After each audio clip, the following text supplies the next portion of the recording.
Spot ലൈവിലേക്ക് സ്വാഗതം. പെൺമക്കളെ വിവാഹം കഴിപ്പിച്ചയക്കുമ്പോൾ നമ്മുടെ നാട്ടിലെ അച്ഛനമ്മമാർക്ക് വലിയ ആശങ്കയുണ്ടാകും. വിവാഹം കഴിഞ്ഞ ആദ്യ നാളുകളിൽ ഭർത്തൃവീടുകളിൽ മകൾ സുരക്ഷിതയായിരിക്കുമോ, സന്തോഷത്തോടെ ആയിരിക്കുമോ ഇരിക്കുക? ഇത്തരം ചിന്തകളായിരിക്കും പല മാതാപിതാക്കളുടെയും ഉള്ളിൽ. ഇതുപോലെ എറണാകുളം വടക്കൻ പറവൂരിൽ നിന്നും കോഴിക്കോട് പന്തീരാങ്കാവിലേക്ക് മകളെ വിവാഹം കഴിപ്പിച്ചയച്ച അച്ഛനും അമ്മയും വിവാഹം കഴിഞ്ഞ് 5-ാം ദിവസം കേട്ടത് മകളുടെ കണ്ണീരിൻ്റെ വാർത്തയാണ്. മകളെ ഭർത്താവ് ക്രൂരമായി മർദ്ദിച്ചെന്ന വാർത്തയാണ്. ഉടൻ തന്നെ പോലീസിൽ പരാതിപ്പെട്ടു. ഭർത്താവ് പന്തീരാങ്കാവ് സ്വദേശി രാഹുലിനെതിരെ പോലീസ് കേസുമെടുത്തു. അതിനിടെ ഇയാൾ ഒളിവിലും പോയതാണ്. അതിനുശേഷമാണ് പന്തീരാങ്കാവ് ഗാർഹിക പീഡന കേസിൽ വലിയ ട്വിസ്റ്റ് ഉണ്ടായത്. ഈ യുവതി, പരാതിക്കാരിയായ യുവതി, ഭർത്താവിനെതിരെ പരാതിയില്ല എന്നും മാതാപിതാക്കളുടെ നിർബന്ധ പ്രകാരമാണ് ഗാർഹിക പീഡന പരാതി നൽകിയത്, കേസ് കൊടുത്തതെന്നുമായിരുന്നു ഈ യുവതിയുടെ മൊഴിമാറ്റം. എന്നാൽ ആ കേസിൽ ഹൈക്കോടതി 1 മാസം മുൻപ് ആ കേസ്, പന്തീരാങ്കാവ് ഗാർഹിക പീഡന കേസ് തീർപ്പാക്കി രാഹുലിനെതിരായ കേസ് റദ്ദാക്കുകയും ചെയ്തു. വീണ്ടും പന്തീരാങ്കാവ് ഗാർഹിക പീഡന കേസിൽ വലിയ ട്വിസ്റ്റ് ഉണ്ടായിരിക്കുകയാണ്. അതായത് നേരത്തെ ഭർത്താവിനെതിരെ പരാതിയില്ല എന്ന് പറഞ്ഞ യുവതിയെ രാഹുല് വീണ്ടും മർദ്ദിച്ചു വന്ന വാർത്തയാണ് പുറത്തു വരുന്നത്. കറിയിൽ ഉപ്പില്ലെന്ന് ആരോപിച്ചായിരുന്നു മർദ്ദനം. യുവതി കോഴിക്കോട് മെഡിക്കൽ കോളേജ് ആശുപത്രിയിൽ ചികിത്സ തേടി. പരാതിയില്ലെന്ന് ആശുപത്രിയിൽ വെച്ച് പോലീസിന് എഴുതി നൽകിയെങ്കിലും അമ്മയും അച്ഛനും എത്തിയ ശേഷം പന്തീരാങ്കാവ് സ്റ്റേഷനിൽ പരാതി നൽകിയിരിക്കുകയാണ്. സംഭവത്തിൽ ഭർത്താവ് രാഹുലിനെ പോലീസ് കസ്റ്റഡിയിലെടുത്തിട്ടുണ്ട്. വിശദാംശങ്ങളുമായി MS അനീഷ് കുമാർ ചേരുന്നു. അനീഷ്, ഈ പന്തീരാങ്കാവ് ഗാർഹിക പീഡന കേസിൽ ഉണ്ടായ പരാതി, മൊഴിമാറ്റം, ഇതൊക്കെ നമ്മൾ ഏറെ ചർച്ച ചെയ്തതാണ്. മാധ്യമങ്ങൾക്കും പോലീസിനും ഉൾപ്പെടെ ഏറെ പഴി കേൾക്കേണ്ടി വന്നൊരു കേസ് കൂടിയാണല്ലോ ഈ പന്തീരാങ്കാവ് ഗാർഹിക പീഡന കേസ്. ഇപ്പോൾ എന്താണ് അവിടെ ഉണ്ടായിരിക്കുന്നത്?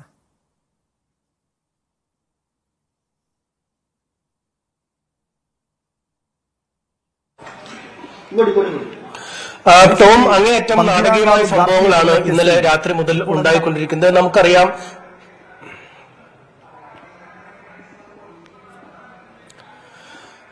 ടോം, അങ്ങേയറ്റം നാടകീയമായ സംഭവങ്ങൾ തന്നെയാണ് പന്തീരാങ്കാവുമായി ബന്ധപ്പെട്ട് വീണ്ടും ഉണ്ടായിക്കൊണ്ടിരിക്കുന്നത്. നമുക്കറിയാം, നമ്മളൊക്കെ ഒരുപാട് തവണ ചർച്ച ചെയ്ത വിഷയമാണ്. ഒരുപാട് പോലീസ് നടപടിക്രമങ്ങളുമായി മുന്നോട്ട് പോയ വിഷയവുമായിരുന്നു. നേരത്തെ ഈ രാഹുൽ എറണാകുളം സ്വദേശിനിയായ ഭാര്യയെ അങ്ങേയറ്റം ക്രൂരമായ രീതിയിൽ മർദ്ദിച്ചത്. ഇതുമായി ബന്ധപ്പെട്ട് ആദ്യം ഈ കുടുംബം രാഹുലിനെതിരെ രംഗത്ത് വരുന്നു, പോലീസിൽ പരാതി നൽകുന്നു. യുവതിയും രാഹുലിനെതിരെ നിരന്തരം പ്രസ്താവനകളൊക്കെ നടത്തി മുന്നോട്ട് പോകുന്നു. എന്നാൽ വളരെ പെട്ടെന്നാണ് പിന്നീട് കാര്യങ്ങൾ നീങ്ങുകയും ഈ ഭർത്താവിന് അനുകൂലമായ ഒരു നിലപാടിലേക്ക് ഈ യുവതി കാര്യങ്ങൾ നീക്കുന്നു. പിന്നീട് ഹൈക്കോടതിയിൽ തനിക്കെതിരായ കേസ് റദ്ദാക്കണമെന്ന് ആവശ്യപ്പെട്ട് രാഹുൽ ഹർജി നൽകുന്നു. ആ ഹർജിയിൽ യുവതി കൂടെ കക്ഷി ചേരുകയും താനും ഭർത്താവും തമ്മിൽ ഉണ്ടായത് പരസ്പരമുണ്ടായ ചില തെറ്റിദ്ധാരണകൾ മാത്രമാണ്. ആ തെറ്റിദ്ധാരണകൾ പരിഹരിക്കപ്പെട്ടിരിക്കുന്നു. എല്ലാ കുടുംബങ്ങളിലും ഇത്തരം ചില പ്രശ്നങ്ങളുണ്ടാകും, പക്ഷേ ഇതിനെ ആ അർത്ഥത്തിൽ മാത്രം കണ്ടാൽ മതി എന്നറിയിക്കുന്നു. പിന്നീട് ഹൈക്കോടതി ഇരുവരെയും കൌൺസിലിംഗ് വിധേയമാക്കുകയും അവരുടെ സ്വൈര്യ ജീവിതത്തിന് തടസ്സമാവരുത് എന്ന് പോലീസിനോടക്കം നിർദ്ദേശിച്ചു. ഈ കുടുംബത്തിൽ ഉണ്ടാവുന്ന ഇത്തരം ചില തർക്കങ്ങൾ പറഞ്ഞ് പരിഹരിക്കാൻ പറ്റുന്നതേ ഉള്ളൂ എന്നൊരു നിലപാടെടുക്കുകയും ആ കേസ് തീർപ്പാക്കുകയുമായിരുന്നു. ഇതിനുശേഷം കഴിഞ്ഞ ഏതാണ്ട് 1.5 മാസമായി പന്തീരാങ്കാവിലെ വീട്ടിൽ യുവതി രാഹുലിനൊപ്പം താമസിച്ചു വരികയായിരുന്നു. ഇതിനിടയിലാണ് ഇന്നലെ നാടകീയമായി കോഴിക്കോട് മെഡിക്കൽ കോളേജ് ആശുപത്രിയിൽ ഈ യുവതിയെ പ്രവേശിപ്പിക്കുന്നത്. യുവതിയുടെ മുഖത്തും കഴുത്തിനുമൊക്കെ പരിക്കേറ്റ നിലയിലായിരുന്നു പ്രവേശിപ്പിച്ചത്. ഉടൻ തന്നെ ആശുപത്രിയിൽ നിന്നും പോലീസിലേക്ക് വിവരം അറിയിക്കുകയും പോലീസ് സ്ഥലത്തെത്തി വിവരങ്ങൾ ആരായുകയും ചെയ്തു. അപ്പോൾ തനിക്ക് ഉണ്ടായ ഈ കാര്യങ്ങളെക്കുറിച്ച് പോലീസിനോട് പറഞ്ഞെങ്കിലും ഒരു ഔദ്യോഗികമായ പരാതി നൽകാൻ യുവതി തയ്യാറായില്ല. ഒപ്പം തനിക്ക് പരാതിയില്ല എന്ന് പോലീസിന് എഴുതി നൽകുകയും ചെയ്തു. തങ്ങൾ തമ്മിലുണ്ടായ ചെറിയ ചില പ്രശ്നങ്ങളാണ്, അതിൽ പരാതിയില്ല, കേസെടുക്കേണ്ടതില്ല എന്ന നിലയിൽ തന്നെ പോലീസിനോട് കാര്യങ്ങൾ പറഞ്ഞു. ഒപ്പം ഈ യുവതി പറഞ്ഞ ഒരു കാര്യം, തന്റെ എറണാകുളത്തുള്ള കുടുംബാംഗങ്ങളെ അറിയിക്കുകയും അവരോട് കോഴിക്കോട്ടേക്ക് എത്താൻ ആവശ്യപ്പെടുകയും ചെയ്തു. ഇതിനൊപ്പം തന്നെ രാഹുലിന്റെ വീട്ടിലുള്ള തന്റെ സർട്ടിഫിക്കറ്റുകളും മറ്റും പോലീസ് ഇടപെട്ട് എടുത്തു നൽകണമെന്ന ആവശ്യവും ഉന്നയിച്ചു. ഇതേ തുടർന്ന് പോലീസ് ഈ യുവതിയുടെ കുടുംബത്തിന്, എറണാകുളം പറവൂരിലുള്ള കുടുംബത്തെ ബന്ധപ്പെടുകയും അച്ഛനും അമ്മയും ഇന്ന് രാവിലെ കോഴിക്കോട് എത്തുകയും ചെയ്തു. ഇതിനുശേഷം ആശുപത്രിയിൽ നിന്നും ഈ യുവതി ഡിസ്ചാർജ് ആവുകയും പിന്നീട് മാതാപിതാക്കളോടൊപ്പം ഒരു ഘട്ടത്തിൽ അച്ഛനും അമ്മയും തള്ളിപ്പറഞ്ഞ് താൻ ഭർത്താവിനൊപ്പമാണ് ജീവിക്കുന്നതെന്ന് പറഞ്ഞ മകളെ തേടി, മകൾ വീണ്ടും വലിയ മകളുടെ ജീവിതം വലിയ ദുരിതത്തിലേക്ക് പോകുന്നുവെന്ന്, കണ്ണീരിലേക്ക് പോകുന്നുവെന്ന് മനസ്സിലാക്കിയപ്പോൾ മകളെ സ്നേഹിക്കുന്ന അച്ഛനും അമ്മയും ഇതറിഞ്ഞുടൻ തന്നെ കോഴിക്കോട്ടേക്ക് തിരിക്കുന്നു. അങ്ങനെയെങ്കിൽ ഇവിടെ നമ്മൾ പരിശോധിക്കേണ്ടത് ഇതിനു മുൻപ് ആ യുവതി പറഞ്ഞ മൊഴിയല്ലേ? അന്ന് അച്ഛനും അമ്മയും പറഞ്ഞു, മാധ്യമങ്ങളടക്കം നമ്മളോടക്കം പ്രതികരിച്ചതാണ്, ഭർത്താവിൻ്റെയും ഭർത്തൃ വീട്ടുകാരുടെയും സമ്മർദ്ദത്തിനും ഭീഷണിക്കും വഴങ്ങിയാണ് യുവതി മൊഴി മാറ്റിയതെന്ന്. അങ്ങനെ തന്നെ കരുതേണ്ടതല്ലേ അത്?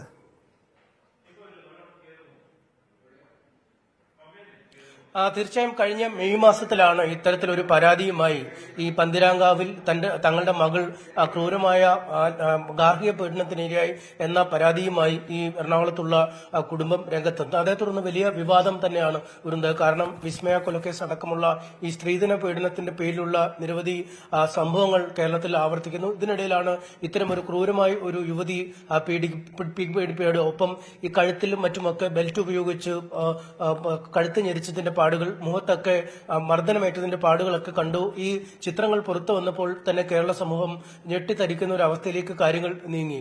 എന്നാൽ പിന്നീട് ഈ കേസുമായി ബന്ധപ്പെട്ട് അല്ലെങ്കിൽ ആദ്യഘട്ടത്തിൽ പോലീസ് സ്റ്റേഷനിലെത്തിയ യുവതി തനിക്ക് പരാതി ഇല്ലെന്നൊക്കെ പറഞ്ഞിരുന്നെങ്കിലും പിന്നീട് കുടുംബം സമ്മർദ്ദം ചെലുത്തി പരാതി നൽകുകയായിരുന്നു. ഇതേ തുടർന്ന് ഈ പരാതി എടുത്തതിന് തൊട്ടു പിന്നാലെ ഈ കോഴിക്കോട് നഗരത്തിൽ ഉണ്ടായിരുന്ന രാഹുൽ ജർമ്മനിയിലേക്ക് കടക്കുകയായിരുന്നു. അയാൾ ജർമ്മനിയിലാണ് ജോലി ചെയ്തിരുന്നത്, അവിടേക്ക് കടന്നു കളഞ്ഞു. പിന്നീട് ഈ രാഹുലിനെ നാട്ടിലെത്തിക്കാൻ എല്ലാ സമ്മർദ്ദവും പോലീസിന്റെ ഭാഗത്തു നിന്നും ഉണ്ടായി. രാഹുലിന്റെ അമ്മയെ കസ്റ്റഡിയിൽ എടുത്തു, സുഹൃത്തിനെ കസ്റ്റഡിയിലെടുത്തു. അങ്ങനെ എല്ലാ തരത്തിലുമുള്ള ഒരു സമ്മർദ്ദം ചെലുത്തുന്ന രീതിയിലേക്കൊക്കെ പോകുന്ന അവസ്ഥയിലേക്ക് കാര്യങ്ങൾ നീങ്ങി. പക്ഷേ എന്നിട്ടും രാഹുൽ കേരളത്തിലേക്ക് എത്തുകയുണ്ടായില്ല. രാഹുൽ മുൻകൂർ ജാമ്യ ഹർജി സമർപ്പിച്ചു. ആ ഹർജിയിൽ വളരെ വിശദമായി തന്നെ വാദങ്ങൾ നടക്കുകയും ചെയ്തു. ഇത്തരത്തിൽ ഈ ഹർജിയിൽ വാദങ്ങൾ നടക്കുന്നതിനിടയ്ക്കാണ് നാടകീയമായി ഈ യുവതി തന്റെ യൂട്യൂബ് പേജിലൂടെ ഒരു അറിയിപ്പുമായി, അതായത് താനും രാഹുലും തമ്മിൽ പ്രശ്നമില്ല, തങ്ങൾ വളരെ സ്നേഹത്തിലാണ് ജീവിക്കുന്നത്, തനിക്ക് രാഹുൽ എന്നാൽ ഏറ്റവും അടുത്ത ആളാണ്, അതുകൊണ്ട് പരസ്പരം ഉണ്ടായ ചില അഭിപ്രായ ഭിന്നതകളുടെ പേരിലാണ് ഇത്തരം ചില പരാതികൾ വരുന്നത്, ഈ പരാതിയിൽ യാതൊരു വാസ്തവമില്ല എന്നൊക്കെ പറയുകയും ഈ യുവതിയോടൊപ്പം നിന്ന കുടുംബം അക്ഷരാർത്ഥത്തിൽ ഒരു പ്രതിസന്ധിയിലേക്ക് നീങ്ങുന്ന ഒരു സാഹചര്യം ഉണ്ടാവുകയും ചെയ്തു. പിന്നീട് ഏതാനും മാസങ്ങളോളം കുടുംബവുമായി ഈ യുവതിക്ക് യാതൊരു ബന്ധവും ഉണ്ടായിരുന്നില്ല. ഈ കുടുംബം വിളിച്ചാൽ യുവതി ഫോൺ എടുക്കില്ലായിരുന്നു. ഡൽഹിയിൽ താമസിക്കാനായി പോകുന്നു. അവിടെ നിന്നും നേപ്പാൾ അതിർത്തിയിൽ രാഹുലിനൊപ്പം താമസിക്കുന്നു. ഇതിനുശേഷം പിന്നീട് കേരളത്തിലേക്ക് വീണ്ടും മടങ്ങിയെത്തുകയും ഹൈക്കോടതിയിൽ നേരിട്ടെത്തി തനിക്ക് പരാതിയില്ലെന്ന് അറിയിക്കുകയും ചെയ്യുന്ന ഒരു സാഹചര്യം. എന്തായാലും ആ കുടുംബം വലിയ തോതിൽ സമ്മർദ്ദത്തിന് അടിപ്പെട്ട ഒരു സാഹചര്യമാണ്. കാരണം മകൾ ഇതുപോലെ അങ്ങേയറ്റം ഈ ഉപദ്രവകാരിയായ ഏത് നിമിഷവും ക്രൂരമായ രീതിയിലേക്ക് പെരുമാറ്റം മാറാൻ സാധ്യതയുള്ള ഒരാളുടെ കൂടെ ജീവിക്കുന്നു. ക്രൂരമായ മർദ്ദനത്തിന് ഇരയാക്കുകയും ചെയ്യുന്നു. രാഹുലിന്റെ പൂർവ്വകാല ചരിത്രവും മറ്റുമൊക്കെ നമ്മൾ നേരത്തെ ഈ പന്തിരാങ്കാവ് ഗാർഹിക പീഡന കേസ് കൈകാര്യം ചെയ്തപ്പോൾ പുറത്തു വന്നതാണ്.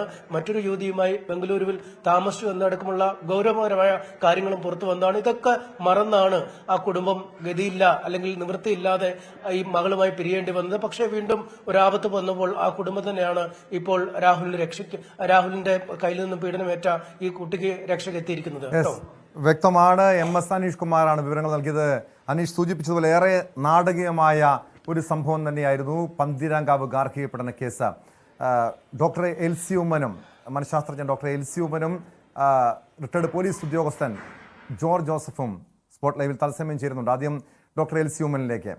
ഡോക്ടർ എൽസി ഉമ്മൻ, ഈ പന്തിരാങ്കാവ് ഗാർഹിക പീഡന കേസ് താങ്കളടക്കം ഈ വിഷയത്തിൽ നമ്മളേറെ ചർച്ച ചെയ്തിട്ടുള്ള വിഷയമാണ്.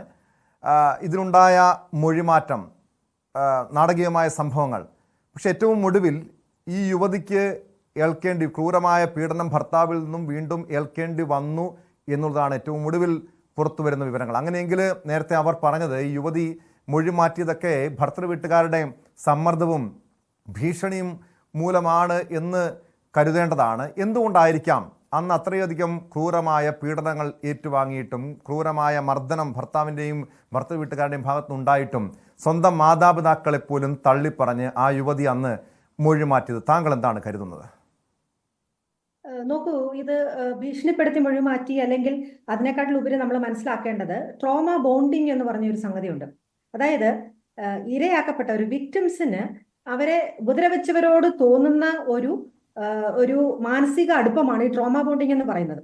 അത് അനുഭവിച്ചിട്ടുള്ള മിക്ക വ്യക്തികളും ഇതിലൂടെ കടന്നു പോകാറുണ്ട്. സ്ത്രീകളാണെങ്കിലും പുരുഷന്മാരാണെങ്കിലും സ്ത്രീകൾക്കാണ് ഏറ്റവും അധികം ഉള്ളത്. അവർക്ക് ആ ഒരു സമയത്ത് തുടക്കത്തിൽ ഏതൊരു ബന്ധമാണെന്നുണ്ടെങ്കിലും തുടക്കത്തിൽ ഭയങ്കര രീതിയിലുള്ള ഒരു ഊഷ്മളതയും അല്ലെങ്കിൽ ആ സ്നേഹത്തിന്റെ വ്യാപ്തിയും ഈ സ്നേഹത്തിന്റെ പേമാരി എന്നൊക്കെ തന്നെ പറയാം, അല്ലെങ്കിൽ ലവ് ബോംബിംഗ് എന്നൊക്കെയാണ് അതിനെ വർണ്ണിക്കുന്നത് ചില ബുക്സ് നമ്മൾ റെഫർ ചെയ്യുവാണെന്നുണ്ടെങ്കിൽ. അപ്പോൾ ഇത്തരം തരത്തിലുള്ള ആ തുടക്കത്തിലെ ഇനീഷ്യൽ ഫേസ് കഴിയുമ്പോൾ പതുക്കെ ആ മേലുപദ്രവവും അല്ലെങ്കിൽ ശാരീരിക പീഡനവും മാനസിക പീഡനവും ഒക്കെ വന്നു കഴിയുമ്പോൾ പിന്നെ അടുത്ത സ്റ്റേജ് എന്ന് പറയുന്നത് അവരെ ഡീവാല്യൂ ചെയ്യാൻ തുടങ്ങും. അവർക്കൊരു വിലയില്ലാതെയായി അവരെ ഡോർമാറ്റ് പോലെ ചവിട്ടി അരയ്ക്കുന്ന ഒരു സ്ഥിതിവിശേഷത്തിലേക്ക് വരും. അതിന്റെ ഒപ്പം തന്നെ ഇടയ്ക്കിടയ്ക്ക് ഒരു പോസിറ്റീവ് റീഇൻഫോഴ്സ്മെന്റ് കൊടുക്കുകയും ചെയ്യും. അതായത് ഇടയ്ക്ക് ഒരു ഗിഫ്റ്റ് രൂപേണയും അല്ലെങ്കിൽ വീണ്ടും ഒരു ഊഷ്മളമായ ഒരു പെരുമാറ്റം അല്ലെങ്കിൽ ഫിസിക്കൽ ഇന്റിമസി, ഈ രീതിയിലത്തെ ഒരു റീഇൻഫോഴ്സ്മെന്റ്, പോസിറ്റീവ് റീഇൻഫോഴ്സ്മെന്റ് കിട്ടുകയും ചെയ്യും. അപ്പം ഇത്തരം രീതിയിൽ സാഹചര്യത്തിലൂടെ റിപ്പീറ്റഡ് സൈക്കിൾസ് ഇതിലൂടെ കടന്നു പോയ ആൾക്കാർക്ക് ഈ ട്രോമ ബോണ്ടിങ്, ഈ പീഡിപ്പിച്ചവരുമായിട്ടുള്ള ഒരു വൈകാരിക ബന്ധം ഉടലെടുക്കും, ഒരു ഇമോഷണൽ ബോണ്ടിങ് ഉടലെടുക്കും, അല്ലെങ്കിൽ ഒരു മാനസിക അടുപ്പ് ഉടലെടുക്കും. ഈ ഒരു സാഹചര്യം വന്നു കഴിയുമ്പോഴാണ് ഈ അപ്പുറത്ത് വശത്തുള്ളവര് അതിനെ മാനിപ്പുലേറ്റ് ചെയ്തിട്ട് അവരുടെ വശത്തേക്ക് ആക്കി തീർക്കുന്നത്. അപ്പോൾ ക്ഷമാപണം പറയുന്നതിനോ അല്ലെങ്കിൽ കാല് പിടിക്കുന്നതിനോ അല്ലെങ്കിൽ ഇത് എന്റെ തെറ്റാണെന്ന് സമ്മതിക്കുന്നതിനോ വളച്ചൊടിച്ചു പറയുന്നതിനോ ഒന്നും അവർക്ക് യാതൊരു മടിയുമില്ല. ഇതിൽ വീണ്ടും ഈ കുട്ടികൾ ഇതിനകത്ത് എന്താ പറയുന്നത്, അതിനകത്ത് വീണു പോകുക, അല്ലെങ്കിൽ ആ ഒരു വൾണറബിലിറ്റി ഉള്ളവർ ആ രീതിയിലത്തേക്ക് ഒന്ന് കീഴ്പ്പെട്ടു പോകുക എന്നുള്ള ഒരു സ്ഥിതിവിശേഷം മനഃശാസ്ത്രത്തിൽ നമ്മൾ വളരെയധികം പറയുന്നതാണ്. ആ ഒരു സ്ഥിതിവിശേഷം ഉണ്ടെന്നുണ്ടെങ്കിൽ എത്രയേറെ പീഡനം അനുഭവിച്ചാലും, ഇപ്പോൾ ഭാര്യ ഭർത്താവാണെന്നുണ്ടെങ്കിലും ഇപ്പൊ ഏതെങ്കിലും രീതിയിൽ തട്ടിക്കൊണ്ടു പോയവരോടും സ്റ്റോക്ക്ഹോം സിൻഡ്രോം എന്നൊക്കെ കേട്ടിട്ടുണ്ടാവുമല്ലോ. അപ്പൊ ആ രീതിയിൽ ക്യാപ്റ്റീവ്സ് ആയിട്ട് പിടിച്ചോണ്ട് പോകുന്നവർ, അങ്ങനെയൊക്കെ ഉള്ളവർക്കൊക്കെയും ഇതേ രീതിയിലുള്ള ഒരു ആത്മബന്ധം ഉടലെടുക്കുന്നതായിട്ട് ചരിത്രത്തിൽ തന്നെ ഒരുപാടിടത്ത് രേഖപ്പെടുത്തിയിട്ടുണ്ട്. അപ്പൊ ഇങ്ങനെ വന്നു കഴിയുമ്പോൾ ചിലപ്പോൾ ഒരുപക്ഷെ ആ വ്യക്തി അതുകൊണ്ടായിരിക്കുമോ വീണ്ടും, അതായത് കറിക്ക് ഉപ്പില്ലെന്ന് പറഞ്ഞ് കഴിഞ്ഞ ദിവസം ഈ ഭർത്താവ് രാഹുൽ വീണ്ടും ആ പെൺകുട്ടിയെ, ഭാര്യയെ മർദ്ദിക്കാനുള്ള കാരണം നമ്മൾ വിശദമായി പരിശോധിക്കേണ്ടതാണ്. കാരണം അങ്ങനെ വീണ്ടും ഭർത്താവിന്റെ ഭാഗത്ത് ഇത്തരം ക്രൂരമായ മർദ്ദനം ഏൽക്കേണ്ടി വന്നിട്ടും ആശുപത്രിയിൽ പ്രവേശിപ്പിച്ചപ്പോൾ തനിക്ക് ഭർത്താവിനെതിരെ പരാതിയില്ല എന്നായിരുന്നു ആദ്യഘട്ടത്തിൽ ഈ യുവതി പോലീസിനോട് പറഞ്ഞത്. പിന്നീട് മാതാപിതാക്കൾ എത്തിയ ശേഷമാണ് പരാതിപ്പെടാൻ ആ പെൺകുട്ടി തയ്യാറായത്.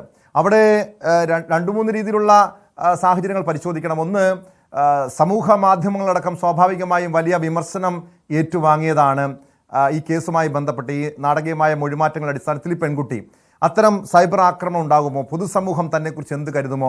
മാതാപിതാക്കളുടെ പിന്തുണ തനിക്ക്, മാതാപിതാക്കളുടെയും ബന്ധുക്കളുടെയും പിന്തുണ തനിക്ക് കിട്ടുമോ? ഇത്തരം സംശയങ്ങളായിരിക്കുമോ ഈ 2ാം ഘട്ടത്തിൽ അവർ പരാതി നൽകാൻ തുടക്കത്തിൽ തയ്യാറാകാതിരുന്നത്?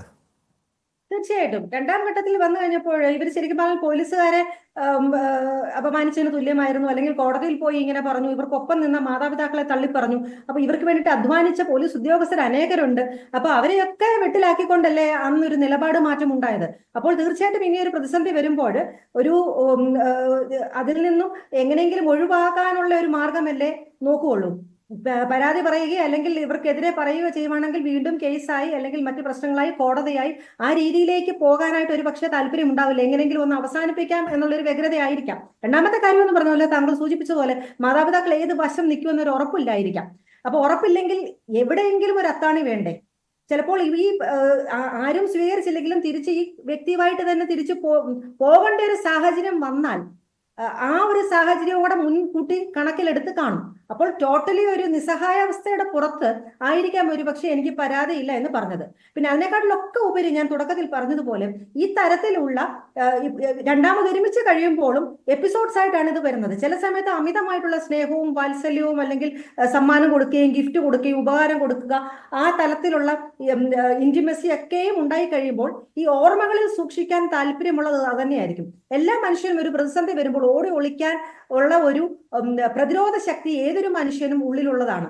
അത് ആ രീതിയിലാണ് തലച്ചോറ് സജ്ജമായിരിക്കുന്നത്. പക്ഷെ ഇങ്ങനെയുള്ളവര് ഇത്തരം ഒരു ഓടി ഒളിക്കേണ്ട അല്ലെങ്കിൽ ഓടി രക്ഷപ്പെടേണ്ട ഒരു ഘട്ടം വരുമ്പോൾ ഇനി പോസിറ്റീവ്സിനെ കണ്ടു കഴിഞ്ഞാൽ അവരുടെ ചിന്തയ്ക്ക് സാരമായ പ്രശ്നങ്ങൾ ഉണ്ടാകുന്നു. അവർക്ക് ഓടി രക്ഷപ്പെടാനുള്ള വ്യഗ്രതയെക്കാട്ടിലുപരി ഈ പോസിറ്റീവ്സിനെ കണ്ട് അതിനെ ന്യായീകരിച്ച് നാളെ ശരിയാകും അല്ലെങ്കിൽ ഇനി ശരിയാകും, എന്റെ കുഴപ്പം കൊണ്ടായിരിക്കാം ഒരുപക്ഷെ ഇങ്ങനെ ഉണ്ടാവുന്നത്, ഞാൻ കുറച്ചുകൂടെ അഡ്ജസ്റ്റ് ചെയ്യാത്തത് കൊണ്ടായിരിക്കാം, ഞാൻ പ്രകോപിപ്പിക്കുന്നത് കൊണ്ടായിരിക്കാം, ഇങ്ങനെ സ്വന്തമായി ബ്ലെയിം ചെയ്ത് അവർ വീണ്ടും കീഴ്പ്പെട്ട് പോകുമ്പോഴാണ് ഇങ്ങനത്തെ ഒരു സാഹചര്യം സാധാരണഗതിയിൽ ഉടലെടുക്കുന്നത്. യെസ്, തീർച്ചയായും അത് പരിശോധിക്കേണ്ടതാണ്. ഡോക്ടർ എൽസ്യൂമൻ തുടരുക. Retired SP Shri George Joseph കൂടി ചേരുന്നുണ്ട്. ശ്രീ ജോർജ് ജോസഫ്, നമ്മൾ ഈ പന്തീരാങ്കാവ് കേസ് ഏറെ ചർച്ച ചെയ്തതാണ്. ഈ കേസിൽ വീണ്ടും കഴിഞ്ഞ ഒരു മാസം മുൻപാണ്, അതായത് കഴിഞ്ഞ മാസം ഒക്ടോബർ 25-ാം തീയതിയാണ് ഹൈക്കോടതി കേസ് തന്നെ റദ്ദാക്കിയത്. ഈ പെൺകുട്ടി ഭർത്താവ് രാഹുലിനൊപ്പം ജീവിക്കട്ടെ എന്നായിരുന്നു ഹൈക്കോടതി അന്ന് പറഞ്ഞത്. കൃത്യം ആ ഹൈക്കോടതി വിധി പുറത്തു വന്ന് ഒരു മാസം തികഞ്ഞില്ല, ഈ രാഹുലിന്റെ തനി സ്വഭാവം പുറത്തു വരുന്നു. ഇയാൾ എന്താണ് ചെയ്യേണ്ടത്? വലിയ രസകരമായിരിക്കുന്നു. ഇതിനകത്ത് ആ രണ്ട് വീട്ടുകാരും ഈ രണ്ട് മക്കളുടെ കാര്യത്തിൽ കുഴഞ്ഞു. രണ്ടുപേരും മാനസിക രോഗമുള്ളവരാണ് എനിക്ക് തോന്നുന്നു. ഇതിനകത്ത് നമ്മൾ അധികം ഇടപെടണ്ട. കാരണം ഇയാൾ ഉപദ്രവിച്ചു, ഭർത്താവ് ഉപദ്രവിച്ചു എന്നൊക്കെ പറഞ്ഞ് വലിയ പ്രശ്നം ഉണ്ടാക്കി മാതാപിതാക്കൾ അവിടെ ചെന്നു ആ വീട്ടുകാരുമായിട്ട് കാര്യങ്ങൾ സംസാരിച്ചു. അതിനുശേഷം ആ നാടകം കഴിഞ്ഞപ്പം ആ ഭാര്യ ഭർത്താവിനെതിരായിട്ട് ആരോപണമില്ല ആരോടെ ചേർന്ന് മാതാപിതാക്കളെ കാലുവാരി അവള് ഭർത്താവിന്റെ പ്രശ്നം അങ്ങ് തീരുമെന്ന് വിചാരിച്ചു. ഭർത്താവ് കേസെടുക്കാതിരിക്കട്ടെ, അല്ലെങ്കിൽ ഭർത്താവിന്റെ പ്രോസിക്യൂഷൻ നടപടിയൊന്നും ഉണ്ടാകാതിരിക്കട്ടെ ഉദ്ദേശിച്ച് നല്ല ഉദ്ദേശത്തോടെ നമ്മളൊക്കെ ചർച്ച ചെയ്തു. അതിനുശേഷം രണ്ടുപേരും കഴിഞ്ഞപ്പം വീണ്ടും അവന് സൂക്കർ തുടങ്ങി. കാരണം അയാൾ ഈ കുട്ടിയെ ഉപദ്രവിച്ചു എന്ന് പറയുന്നു. ഈ കുട്ടി അവിടെ ഓടിപ്പോകാത്തിരിക്കുന്നു, മാതാപിതാക്കൾ രക്ഷയ്ക്ക് വരുന്നു. ഈ നാടകത്തിനകത്ത് രണ്ടുപേരും നമ്മുടെ കാഴ്ചപ്പാടിൽ അബ്നോർമലാണ്. സൈക്കാട്രിയെ കാണിച്ച് ഇവർ രണ്ടിനെയും ട്രീറ്റ് ചെയ്യണം. അതിനുശേഷം അവരുടെ കാര്യത്തിൽ അവർ ഫാമിലി കോടതി കേസ് കൊടുത്തിട്ട് രണ്ടിലും ഒരു കാര്യം തീരുമാനിക്കുന്നത് അതായിരിക്കും ഇതിനകത്ത് നല്ലത്. ഇങ്ങനെയുള്ള കളികൾ ഒക്കെ നടത്തുന്ന കുട്ടികൾ ധാരാളം സമൂഹത്തിൽ അവിടെ ഇവിടെയൊക്കെ ആയിക്കഴിഞ്ഞു. അതിനൊപ്പം തന്നെ നമ്മൾ സോഷ്യൽ മീഡിയയിൽ എന്ത് പറഞ്ഞാലും ശരി, അതൊന്നും അവർക്ക് പ്രശ്നങ്ങളല്ല. അപ്പൊ അതുകൊണ്ട് ഈ രണ്ടുപേരെയും ട്രീറ്റ് ചെയ്യണം. അത്യാവശ്യം രണ്ടുപേരുടെയും മാതാപിതാക്കൾ അവരവരുടെ കുട്ടികളെ കൊണ്ടുപോയി സൈക്കാട്രിയെ കാണിച്ച് ആദ്യം ട്രീറ്റ് ചെയ്യുക. 2-3 വർഷം ട്രീറ്റ് ചെയ്ത് കഴിഞ്ഞിട്ട് ആ കാര്യം യോജിക്കുന്നെങ്കിൽ യോജിക്കട്ടെ, ഇല്ലെങ്കിൽ സെപ്പറേറ്റ്. ശ്രീ ജോർജ് ജോസഫ്, ഈ കേസിലെ മാധ്യമങ്ങളും പോലീസുകാരും അടക്കം പ്രതിക്കൂട്ടിലായതാണ്, അല്ലെങ്കിൽ വലിയ രീതിയിൽ ആക്ഷേപങ്ങൾ നേരിട്ടതാണ്. അനാവശ്യമായി ഈ കേസ് വലിയ രീതിയിൽ ചർച്ചയാക്കി. ഈ പെൺകുട്ടിയും യുവാവും ഒന്നിച്ച് ജീവിക്കട്ടെ എന്ന് ഹൈക്കോടതി പോലും തീർപ്പ് കൽപ്പിക്കുന്ന സാഹചര്യമുണ്ടായി.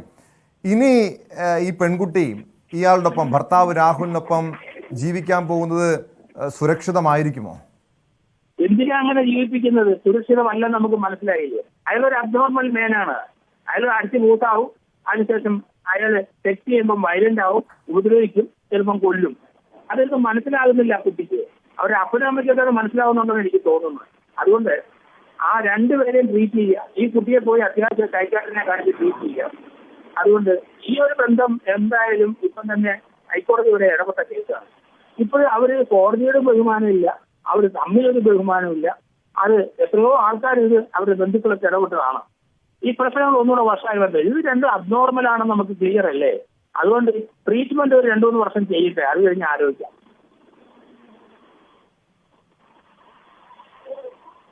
യെസ്, വ്യക്തമാണ്. വളരെയധികം നന്ദി ശ്രീ ജോർജ് ജോസഫ്. ഡോക്ടർ എൽസ്യൂമൻ, ശ്രീ ജോർജ് ജോസഫ് പറഞ്ഞതുപോലെ രണ്ടുപേരെയും ചികിത്സിക്കണം. മാനസികമായ പ്രശ്നങ്ങൾ ഉണ്ടായിരിക്കാം. അതുകൊണ്ടാണല്ലോ ഇങ്ങനെ മൊഴിമാറ്റവും ഈ ഭർത്താവിൻ്റെ ഭാഗത്തു നിന്ന് വീണ്ടും ഭാര്യയെ മർദ്ദിക്കുന്ന സാഹചര്യങ്ങളൊക്കെ ഉണ്ടാകുമെന്ന് പറയുന്നു. പക്ഷെ നമുക്ക് ഇവിടെ ഈ കേസ് പരിശോധിക്കുമ്പോൾ ഒരിക്കൽ കൂടി ചർച്ച ചെയ്യേണ്ടത് വിസ്മയ കേസാണ്. വിസ്മയയ്ക്ക് സമാനമായ അവസ്ഥയായിരുന്നു. ഭർത്താവിൻ്റെ ഭാഗത്തു നിന്ന് ക്രൂരമായ പീഡനങ്ങൾ ഏൽക്കേണ്ടി വന്നു. അച്ഛനും അമ്മയോട് പറഞ്ഞപ്പോൾ ആദ്യമൊക്കെ ഇതൊക്കെ ഉണ്ടാകും, സഹിച്ചു നിൽക്കാൻ പറഞ്ഞു. പക്ഷേ ഒടുവിൽ വിസ്മയുടെ ആത്മഹത്യയിലേക്കാണ് കാര്യങ്ങൾ നീങ്ങിയത്. പക്ഷെ ഇവിടെ ഈ പന്തീരാങ്കാവ് കേസ് നോക്കിക്കഴിഞ്ഞാൽ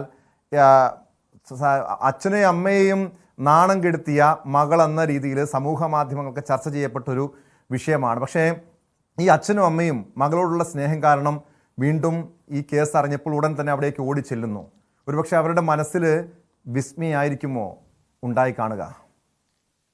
തീർച്ചയായിട്ടും. കാരണം അവർക്ക് ഒരു നേരത്തെ തന്നെ ഒരു തിരിച്ചറിവ് ഉണ്ടായിട്ടുണ്ടല്ലോ. കാരണം ഇത് ശരിയായിട്ടുള്ള ഒരു രീതിയല്ല എന്നുള്ളത്. പ്രത്യേകിച്ചും ഒരു ഫിസിക്കൽ അസോൾട്ട്, ശാരീരിക പീഡനവും മാനസിക പീഡനവും ഉണ്ടായിക്കഴിഞ്ഞാൽ പിന്നെ ആ കുട്ടിയെ അവിടെ നിർത്തിയിട്ട് യാതൊരു കാര്യവുമില്ല എന്നുള്ളൊരു തിരിച്ചറിവ് ആ മാതാപിതാക്കൾക്ക് തുടക്കത്തിൽ തന്നെ ഉണ്ടായിട്ടുണ്ടാവുമല്ലോ. പക്ഷെ ആ കുട്ടി അതിന്റെ ഒരു സീരിയസ്നെസ് റിയലൈസ് ചെയ്യാതെ ഇങ്ങനെ മുന്നോട്ട് പോയെന്നും കണ്ട് പേരൻസ് തീർച്ചയായിട്ടും അത് ക്ഷമിച്ച് ആ കുട്ടിയുടെ ഒരു സേഫ്റ്റി ഉദ്ദേശിച്ച് മാത്രമായിരിക്കാം ഒരു പക്ഷേ ഇങ്ങനെ പോയത്. അത് തന്നെയല്ല, ഇൻ കേസ് പോകാതിരുന്നെങ്കിൽ, സപ്പോർട്ട് ചെയ്യാതിരുന്നെങ്കിൽ, എന്തെങ്കിലും മറിച്ചൊന്ന് സംഭവിച്ചാൽ ഈ തീർച്ചയായിട്ടും സമൂഹം ഒന്നടങ്കം ആ മാതാപിതാക്കളെ വീണ്ടും പഴിചാരും.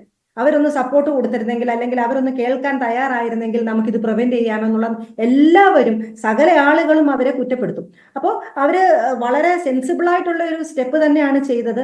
സ്വന്തം കുട്ടികൾക്കാണെങ്കിൽ പോലും ചിലപ്പോൾ അവർക്ക് തീരുമാനങ്ങൾ എടുക്കാനുള്ള ശേഷി ഉണ്ടാവണമെന്നില്ല. പ്രത്യേകിച്ചും ഈ ഒരു സാഹചര്യത്തിൽ വരുമ്പോൾ ഏതൊരു കുട്ടിയാണെന്നുണ്ടെങ്കിലും വൈകാരിക തലത്തിൽ ഒരു പക്ഷേ വികാര തള്ളലുകൾ ഉണ്ടാകാം. ആ വികാര തള്ളലുകളുടെ സമയത്ത് എടുക്കുന്ന തീരുമാനങ്ങൾ കറക്റ്റ് ആകണമെന്ന് ഒരു നിർബന്ധവുമില്ല. ചിലപ്പോൾ തീരുമാനങ്ങൾ പാളിപ്പോകാനുമുള്ള ഒരു സാധ്യതയുമുണ്ട്. അപ്പോൾ ഇങ്ങനെ വരുമ്പോൾ ഇൻ കേസ് അവരുടെ തീരുമാനം പാളിപ്പോയെങ്കിൽ അതിന് പിന്തുണയായി നിൽക്കേണ്ടത് തീർച്ചയായിട്ടും ഒപ്പമുള്ളവർ തന്നെയാണ്. അതുകൊണ്ട് അവർ ചെയ്തത് തീർച്ചയായിട്ടും നല്ലൊരു സ്റ്റെപ്പ് തന്നെയാണ്. കാരണം എന്തൊക്കെ പ്രശ്നം വന്നാലും സ്വന്തം കുട്ടികളെ ചേർത്ത് പിടിക്കാനുള്ള ഒരു ഉത്തരവാദിത്വം മാതാപിതാക്കൾക്കുണ്ട്. എന്നിരുന്നാൽ മാത്രമേ ഇത്തരം ക്രൈസിസ് വരുമ്പോൾ മറ്റൊരു അനർത്ഥത്തിലേക്കോ അല്ലെങ്കിൽ മറ്റൊരു ദുരന്തത്തിലേക്കോ ചെന്ന് എത്തപ്പെടാതെ ആ കുട്ടിയെ അല്ലെങ്കിൽ ഇതുപോലെയുള്ള കുട്ടികളെ നമുക്ക് സംരക്ഷിച്ച് മുന്നോട്ട് കൊണ്ടുപോകാനായിട്ട് സാധിക്കുകയുള്ളൂ.